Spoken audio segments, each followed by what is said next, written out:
오늘은 요한복음 13장 2절을 하겠습니다. 1절을 먼저 같이 읽겠습니다. 시작. 6월절 전에 예수께서는 자기가 이 세상을 떠나서 아버지께로 가야 할 때가 된 것을 아시고 세상에 있는 자기의 사람들을 사랑하시되 끝까지 사랑하셨다. 수요일에 끝까지 아무 조건 없이 변함없이 무조건적으로 지금도 사랑하고 계신다. 질문했습니다. 예수님이 당신을 내 모습 이대로 하고 계시는가? 끝까지 변함없이 아무 조건 없이. 그러면 여러분 자신을 예수님 사랑하듯이 사랑하고 있는가? 자, 그러면 이제 예수님을 아무 조건 없이 변함없이 끝없이 끝까지 예수님을 사랑하는가? 마음과 목숨과 뜻과 힘을 다해서. 자, 그러면은 이제 너라는 존재가 누구인가를 사랑의 대상으로 보는가? 예수님이 끝까지 사랑하는 나와 같이 너를 끝까지 사랑하는 대상. 마음과 목숨과 뜻과 힘을 다해서. 이게 복음입니다. 오늘은 2절 같이 하겠습니다. 시작. 저녁을 먹을 때 악마가 이미 시몬 가룟의 아들 유다의 마음속에 예수를 팔아넘길 생각을 불어넣었다. 이 사단에 대해서 요한복음 8장 44절 할 때 한번 좀 구체적으로 해드렸으면 다시 한번 반복해서 보겠습니다. 먼저 요한복음 8장 44절을 같이 읽겠습니다. 시작. 너희는 너희 아비인 악마에게서 났으며 또 그 아비의 욕망대로 하려고 한다. 그는 처음부터 살인자였다. 또 그는 진리편에 있지 않다. 그것은 그 속에 진리가 없기 때문이다. 그가 거짓말을 할 때에는 본성에서 그렇게 하는 것이다. 그는 거짓말쟁이며 거짓의 아비이기 때문이다. 마귀, 악마라고도 하고 사단이라고도 하고 사탄이라고 한다. 구약에서는 사탄이 27에 사용되는데 대적 또는 대적자, 대항하는 자로 이렇게 사용된다라고 이렇게 표현을 알려드렸습니다. 역사적으로는 욥기에서 가장 먼저 사용되어 있습니다. 왜냐하면은 아브라함의 시대의 사람이라고 추론하고 있기 때문입니다. 신약에서는 디아블로스라고 이제 하는데 중상모략의 비방의 대적의 이런 의미를 갖고 있는 단어입니다. 그래서 여기는 사탄, 그래서 마귀, 악마, 사단이라고 그랬습니다. 영어로는 이제 데빌이라는 이 단어, 마귀, 악마, 사탄이 여기서 이 헬라에서 유래되어 있습니다. 자, 여기 이제 귀신이라는 단어가 나옵니다. 다이모니어였는데 여기는 다이몬 귀신입니다. 그래서 데빌과 다이몬이 분명히 구분이 돼야 됩니다라고 말씀을 드렸습니다. 그래서 사타나스를 구약의 사탄을 그대로 음역을 해놨습니다. 그래서 사탄이다라고 우리나라 또 성경에는 사단으로 이렇게 번역해놓은 성경도 있습니다. 하나님의 피조물입니다. 이 마귀는 타락한 천사이고 마귀는 하나님과 원수에 대해서 그의 대장이 되었고 이 마귀들, 귀신들은 하나님의 원수의 졸개들이다라고 이렇게 알려드렸습니다. 사단의 기원은 잘 모릅니다. 하지만은 이사야서를 통해서 이렇게 됐다라고 말하고 있지만은 없습니다. 우리는 사람의 하나님의 기원도 모르고 처음부터 계시고 바이 오메가이십니다. 그러니 그리고 우리에게 중요한 건 누구냐? 사람입니다. 하나님과 나 사이에 어떤 관계에 왜 이렇게 됐는지를 성경이 설명하고 있는 것입니다. 이사야서를 그때 봤었죠. 같이 한번 읽어볼까요? 웬일이냐 너 아침의 아들 새벽 보라. 내가 하늘에서 떨어지다니 민족들을 짓밟아 맥도 못 추게 하던 내가 통나무처럼 찍혀 땅바닥 낙이 늘다니 내가 평소에 늘 장담하더니 내가 가장 높은 하늘로 올라가겠다. 하나님의 별보다 더 높은 곳에 나의 보좌를 두고 더 멀리 북쪽 끝에 있는 산 위에 산들이 모여있는 그 산 위에 자리 잡고 있겠다.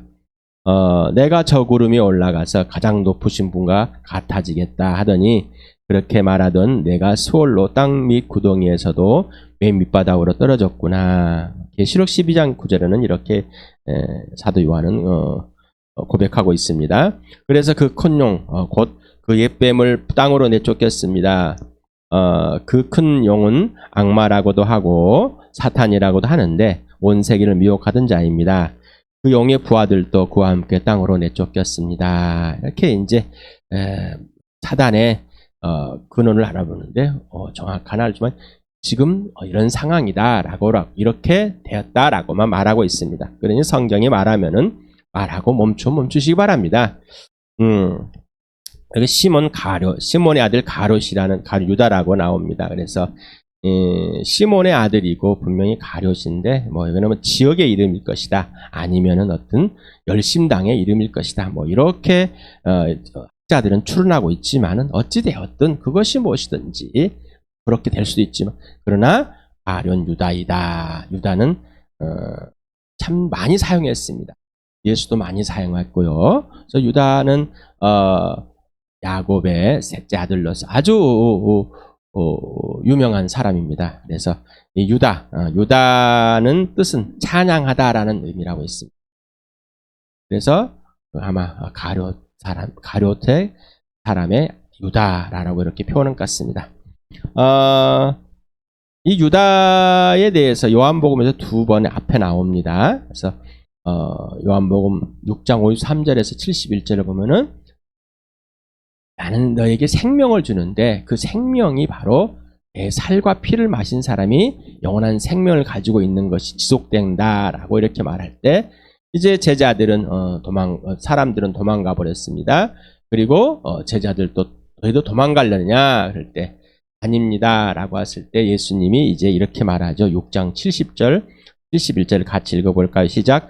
예수께서 그들에게 대답하셨다. 내가 너희 12를 택하지 않았느냐? 그러나 너희 가운데서 하나는 악마이다. 이것은 시몬 가룟의 아들 유다를 가리켜서 하신 말씀인데 그는 12제자 가운데 한 사람으로 예수를 넘겨줄 사람이었다. 이미 그렇게 예수님은 왜 하나님 아버지는 왜 가룟 유다를 예수님에게 주셨을까? 참 아픕니다. 왜 이렇게 배신할 자를 주셨는지 또 예수님을 이렇게 아프게 하실까? 왜 하나님은 그런 계획을 세우셨을까? 여러분들 해보시기 바랍니다. 여기에 마음이 나옵니다. 마음에 할 생각을 집어넣어줬다.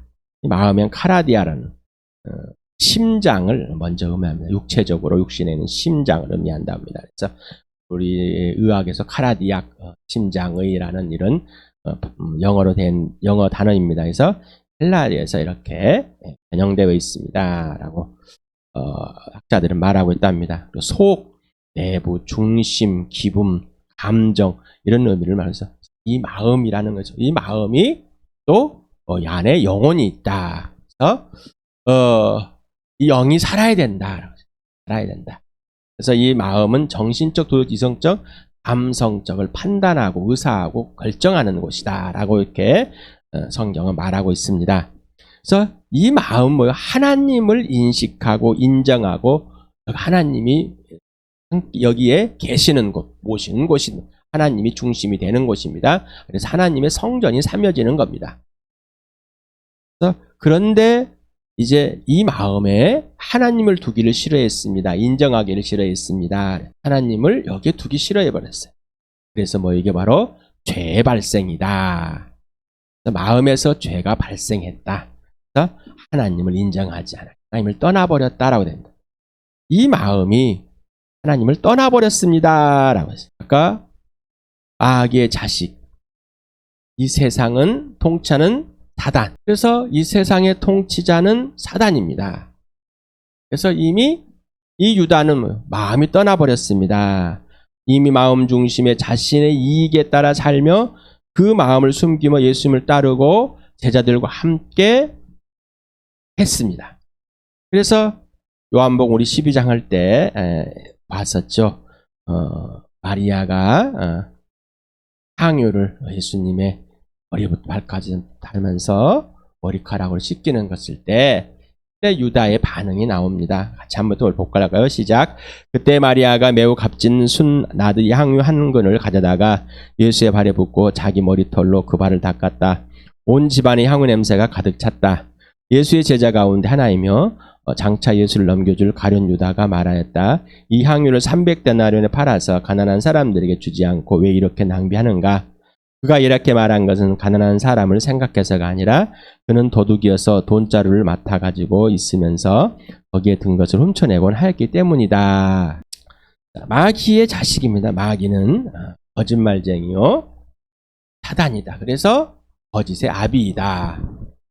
거짓을 낳은 놈이다. 라면 마귀의 자식들도 마귀를 그대로 따라서 하나님을 대적하고 하나님과 원수되고 하나님보다 높고자고 하나님과 같아지고 하려고 사기꾼이고 거짓말쟁이입니다. 항상 언제나 어디서든지 모든 대상에게 진리 자체가 없기 때문이다. 그래서 살인자다. 모든 사람을 하나님의 심판의 대상으로 만들어버린다.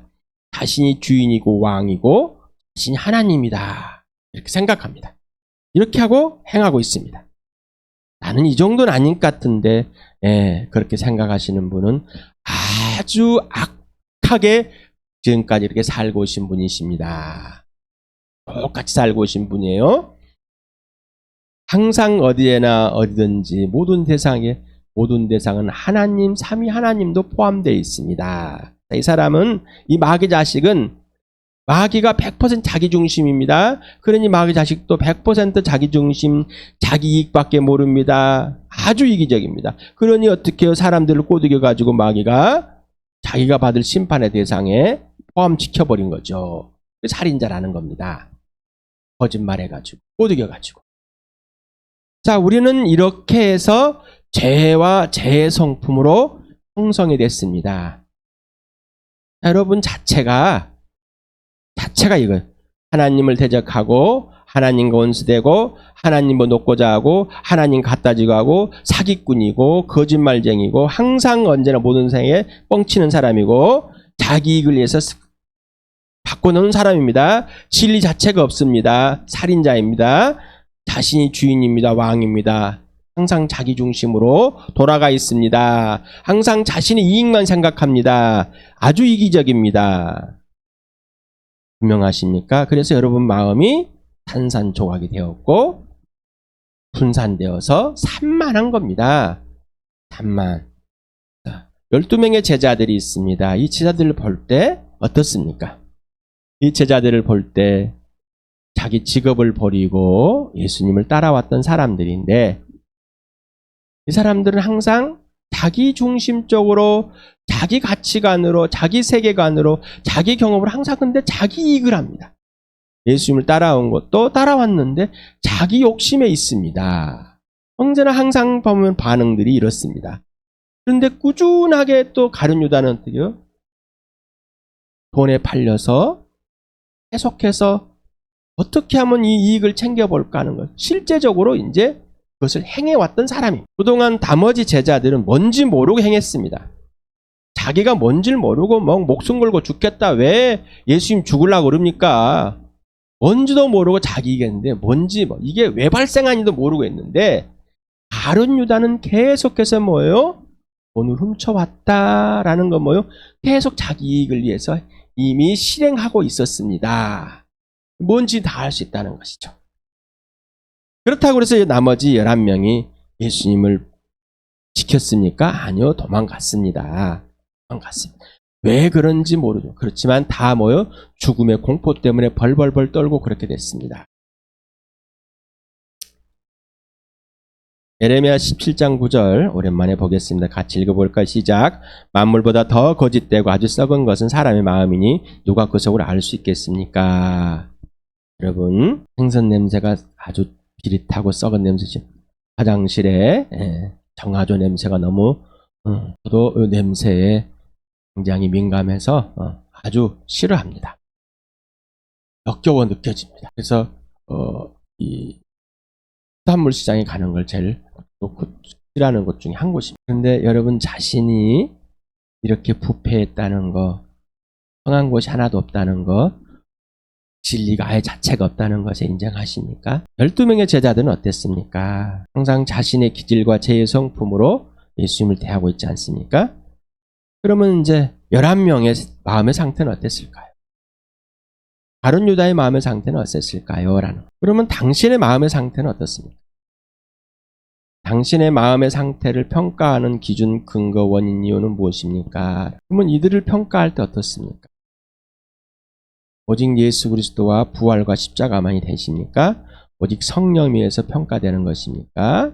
불쳐져서 알려주십니까? 아니면은 여러분 스스로가 둘 중에 하나입니다. 예수냐? 하나. 당신은 마음을 지키는 것이 생명을 지키는 것이라고 생각하고 마음과 목숨과 뜻과 힘을 다하여 당신 자신의 마음을 지키십니까? 당신 마음의 자신을 지킨다는 것은 뭐죠? 오직 예수라는 것입니다. 예수님은 그래서 당신의 마음을 항상 지켰습니다. 우리 요한복음 13장에 넘으면서 왜 12장에다 이 말을 꼭 사도 요한이 했을까? 생각을 해봐야 됩니다. 그리고 한번 같이 읽어봅시다. 시작. 나는 내 마음대로 말한 것이 아니다. 나를 보내신 아버지께서 내가 무엇을 말해야 하고 또 무엇을 이야기하는가를 친히 나에게 명령해 주셨다. 나는 그의 명령이 영생인 줄 안다. 그러므로 나는 무엇이든지 아버지께 나에게 말씀하여 주신 대로 말할 뿐이다. 자, 영원한 생명, 우리 인생의 문제라고 그랬습니다. 영생은 하나님 아버지와의 관계와 질서가 회복된 것입니다. 완전히. 그래서 이건 사랑의 관계와 질서, 공의와 의의 관계와 질서가 온전히 회복된 상태입니다. 라는 거예요. 예수 그리스도는 항상 아버지 중심이라고 그랬죠. 지금도 아버지 중심이잖아요. 아버지가 다 보여주고 알려주지만은 아버지의 명령은 뭐라고? 영원한 생명. 아버지의 생명이 아들에게 있어서 아들도 그 생명을 가지고 우리에게 생명을 주십니다. 그런데 이 생명은 뭐라고요? 아버지 중심, 아버지가 하라는 대로만 하는, 아버지를 사랑하고 아버지만 오르시는, 아버지만 결정하는 관계와 질서. 그래서 아버지 열매가 중요한 겁니다. 심판도 권한을 받았지만 아버지가 하라는 대로 하겠다는. 그런데 여기 마귀 자식들이 계속해서 폭탄을 던집니다. 막 투하합니다. 관계 질서를 깨게 하려고. 그 생명에 떠나게 하려고. 자, 그런데 우리도 생명을 얻고 인생의 문제가 해결됐는데, 그럼 생명을 얻기 전에 얼마나 마귀로 방해받아서 복음을 듣지 못하게 만드는데, 이상이 있으니 하나님 영광의 예수 그리스도를 보지 못하게 만들어버렸고 듣지도 못하게 만들어버렸고. 자, 이제 예수 그리스도를 믿고 나서 보니까 얼마나 악질이었는지 알았어요. 그런데 그 악한 놈한테 속했다가 왔으면은 이제 예수 중심이 되라는데 계속 종교적인 가치관을 가지고 윤리나 도덕과 저 좋은 사람 되려고, 내 착한 사람 되려고, 나 잘한 사람들 이거 잘하고 있지. 아직도 자기 중심적이고 자기밖에 모르는 아주 이기적인 거라. 자, 예수 중심은 예수님이 하나님 아버지 중심을 그대로 표현한 것처럼 이 땅에서 예수님 사신과 살도록 우리를 그렇게 영원한 생명으로 바꿔놨습니다. 생명이 들어오셨습니다. 자, 우리가 동일하게 마귀가 계속 공격합니다. 네, 빼앗겠습니까? 얼마나 억울하겠습니까? 더 공격하죠. 더 유혹하죠. 더 꼬시죠. 더 거짓말하죠. 더 미혹하죠. 그런데 그가 더 열심히 할지라도 우리는 예수 그리스도 안에 있고 예수님이 내 안에 있고 예수님이 이루시는데 인생을 다 건 사람이 돼버린 겁니다. 예수님이 그렇게 하셨습니다. 성령이 그렇게 하셨습니다. 하나님 아버지가 그렇게 해주셨습니다. 그래서 예수님이 왜 이런 말을 계속 해와서 왔을까? 요한복음 8장 31, 32절을 오늘 다 같이 한번 읽겠습니다. 시작. 예수께서 자기를 믿은 유대 사람들에게 말씀하셨다. 너희가 나의 말에 머물러 있으면 너희는 참으로 나의 제자들이다. 그리고 너희는 진리를 알게 될 것이며 진리가 너희를 자유롭게 할 것이다. 예수를 믿겠다고는 유대인들을 향해서 이렇게 말씀하셨습니다. 종교가 아니다. 네가 이룰 수 있는 게 없다. 내 말 안에 살아야지만이 진짜 참 제자. 자, 지금 예수님이 나는 아버지가 명령한 것이 뭐라고? 영원한 생명이다.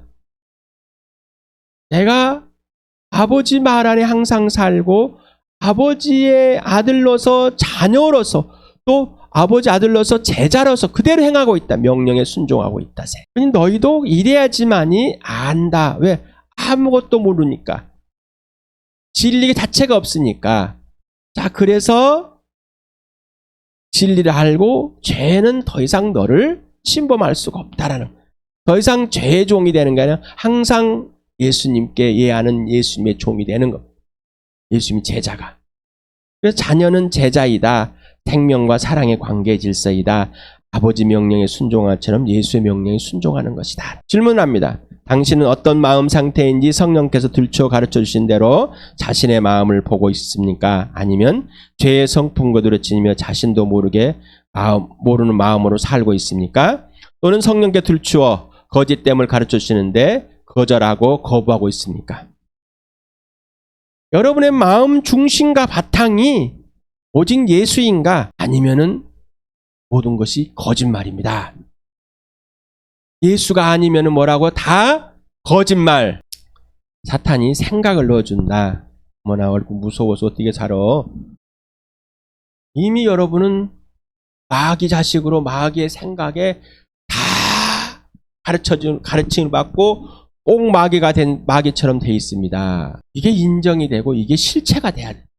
이게 거짓이 드러나고 예수 그리스도의 죽으심 앞에 십자가 이 죄를 뒤집어쓰신 예수님의 피 속에서 다 들춰줘야 되는데 안 들추려고 감추고 또 감춥니다. 감추고 또 감춰. 그러니 자기 중심적 이기적으로밖에 할 수 없습니다.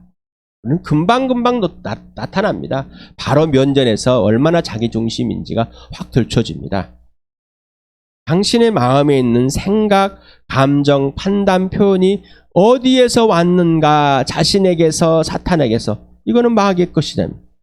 성령님에게서 왔는가? 예수님에게서 왔는가? 이건 누구만 가르쳐줘? 성령님만 가르쳐주고 이것이 진실인 것은 예수 그리스도 안에서 예수님이 기준 향상되게 만들어주십니다. 로마 10장 9절을 같이 읽어봅시다. 시작. 당신이 만일 예수는 주님이라고 입으로 고백하고 하나님께서 그를 죽은 사람들 가운데 살리신 것을 마음으로 믿으면 구원 얻을 것입니다. 말씀이 입이 있고 가까이 있고 마음에 있다. 예수 그리스도가. 자, 그러니 가까이 있거나 말에 있거나 여기에 있거나 예수님만 주인이다라는. 그 주인이 누구예요? 하나님께서 죽은 사람들 가운데서 유일무이하게 살려낸 이 부활하신 하나님의 아들. 자, 여러분의 안에 이 예수가 살아계십니까? 여기에. 이 예수가 완전한 통치하고 계십니까? 예수가 완전한 통치를 않고 예수를 이리저리 채수 두듯이 그냥 장기 두듯이 밀어치르고 이렇게 치우고 하는 아주 악질인 우리의 부패 썩은 가장 완전히 100% 썩어버린 이 마음. 여기에 인생의 문제, 영원한 생명이 들어오시고 생명을 얻게 하고 하나님과 아버지와 하나님하고 관계 질서가 온전히 회복되어서 하나님의 사랑과 하나님의 의가 실현되어지는 그 놀라운 은혜의 회복이 된 사람입니다. 이게 바로 구원입니다. 요한일서 2장 27절 오늘도 같이 읽겠습니다. 시작. 여러분으로 말하자면 그가 기름 부어주신 것이 여러분 속에 머물러 있으니 여러분은 아무에게서도 가르침을 받을 필요가 없습니다. 그가 기름 부어주신 것이 여러분에게 모든 것을 가르쳐줍니다. 그리고 그 가르침은 참이요 거짓이 아닙니다. 여러분은 그 가르침대로 언제나 그리스도 안에 머물러 있으십시오. 자, 성령이 예수 피 속에서 항상 가르쳐 들춰주십니다. OX를. 그리고 성령이 진짜인지는 항상 예수 그리스도 안에. 근데 자기 마음대로 막 예수는 없고 그냥 막 느낌에 막 그렇다고 그러고 막 좋아지고 뭐 내 감정이 상했는데 왜 그러냐고 그러고 왜 내 감정이 상했는데 왜 하나님께 상해 있고 왜 다른 사람은 상해 있는 문제는 자신이 상해 있는 것이지. 사랑하지 않고 영원한 생명을 지키고 있지 않기 때문에 자기 마음을 지키지 않기 때문에 그런 겁니다. 예수를 버리고 있기 때문에. 요한복음이 아니라 빌립보서입니다. 죄송합니다. 같이 한번 읽어볼까? 시작. 그러나 나는 내게 이루었던 것은 무엇이든지 그리스도 때문에 해로운 것으로 여기게 되었습니다. 그뿐만 아니라 내 주 예수 그리스도를 아는 지식이 가장 고귀하므로 나는 그 밖의 모든 것을 해로 여깁니다. 나는 그리스도 때문에 모든 것을 잃었고 그 모든 것을 오물로 여깁니다. 나는 그리스도를 얻고 그리스도 안에 있는 사람으로 인정받으려고 합니다. 나는 율법에 생기는 나 스스로의 의가 아니라 그리스도를 믿는 믿음으로 말미암아 오는 의, 곧 믿음에 근거하여 하나님에게서 오는 의를 얻으려고 합니다. 내가 바라는 것은 그리스도를 알고 그분의 부활의 능력을 깨닫고 그분의 고난에 동참하여 그분의 죽으심을 본받는 것입니다. 네. 예수만 알기로 하셔야 되는 겁니다. 예수님이 네가 내 말 나만 아는 것, 좋은 것을 얻고 싶고 뭐 좀 괜찮은 걸 얻고 싶고 이게 아니라 100% 예수의 소유가 된 겁니다. 이게 주인이라고 그랬죠. 다. 오직 예수, 나의 행위, 내 윤리나 도덕적인 것들, 내 가치관, 어떤 것으로도 하나님 앞에 의로 세울 수 없다는 것을 아는 거예요. 오직 예수 그리스도만이 의다. 예수님만이 옳으십니다. 그러니 날마다 예수만 알기로 작정해야지 부활이 경험되어지고 이 부활이 경험되어야지만이 이 땅에서 예수님을 명령대로 영원한 생명을 가지고 예수님 땅에서 하신 같이 아버지가 아들에게 그런 같이 우리에게 이루어 가시는 겁니다.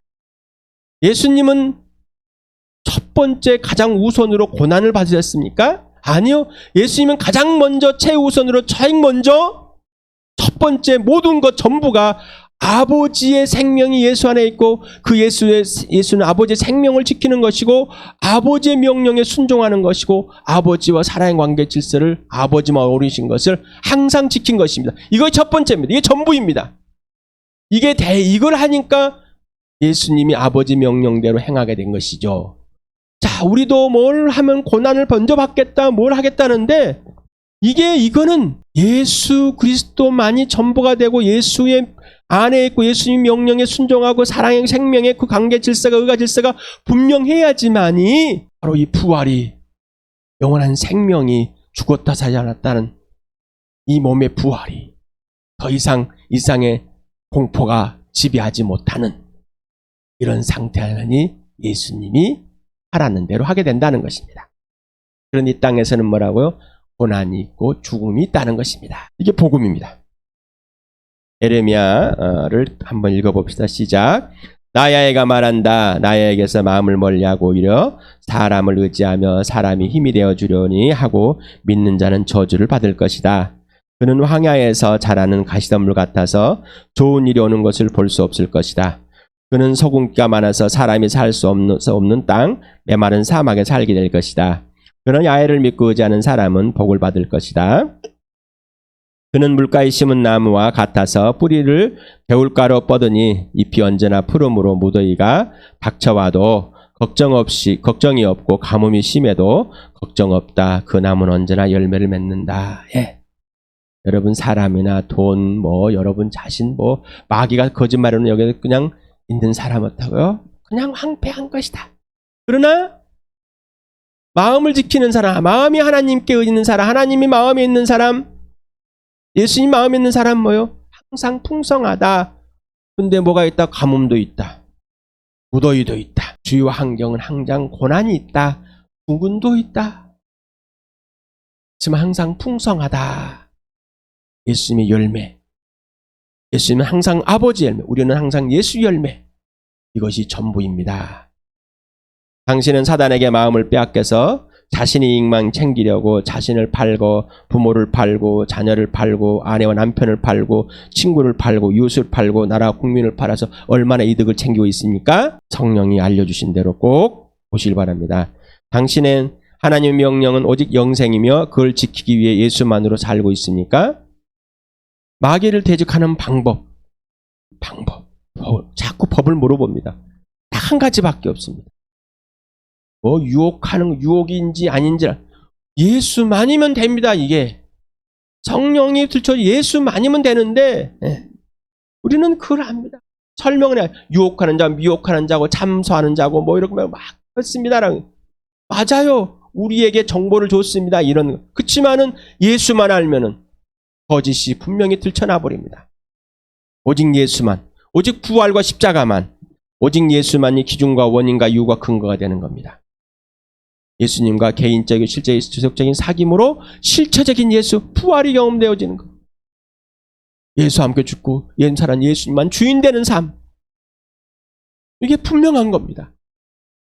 질문할 수밖에 없습니다. 어디서 왔을까요? 예수님에게 성령께 주신 것인가요? 맞는가요? 사귀면서 예수님이 사랑하니 마음과 목숨과 뜻과 힘을 다해서 예수님께 순종하려고 어떤 일을 이루는 것이 아니라 예수님 관계 질서, 영원한 생명을 지키는 것, 바로 이 사랑의 관계 질서입니다. 의의 관계 질서입니다. 우리는 항상 영적인 전쟁에 있습니다. 전쟁에서 우리는 항상 승리합니다. 이미 예수님이 승리해 주셨기 때문에 예수님께 순종하는 그런 놀라운 은혜를 입은 자입니다. 그래서 갈등은 범죄가 아닙니다. 갈등하는데 뭐라고? 처복종한다. 오직 예수께. 그래서 그 어떤 생각들이 나를 건드릴지라도 내가 그걸 받아서 실행하는 것이 아니라 오직 성령이 예수 안에서 예수로만 주는 생각과 마음과 태도와 감정 그 모든 것이 주와 함께 누려지는 그런 아름다운 복된 축복의 교회 되길 축복합니다.